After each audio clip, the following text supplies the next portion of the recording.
திருப்பாடல் 134. இரவு நேரங்களில் ஆண்டவரின் இல்லத்தில் பணி செய்யும் ஆண்டவரின் ஊழியரே, நீங்கள் அனைவரும் ஆண்டவரை போற்றுங்கள். தூயகத்தை நோக்கி கைகளை உயர்த்தி ஆண்டவரை போற்றுங்கள். விண்ணையும் மண்ணையும் உண்டாக்கிய ஆண்டவர் சீயோனிலிருந்து உங்களுக்கு ஆசி வழங்குவாராக. இரவு நேரங்களில் ஆண்டவரின் இல்லத்தில் பணி செய்யும் ஆண்டவரின் ஊழியரே, நீங்கள் அனைவரும் ஆண்டவரை போற்றுங்கள்.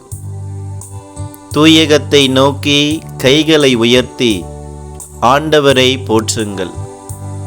விண்ணையும் மண்ணையும் உண்டாக்கிய ஆண்டவர் சீயோனிலிருந்து உங்களுக்கு ஆசி வழங்குவாராக.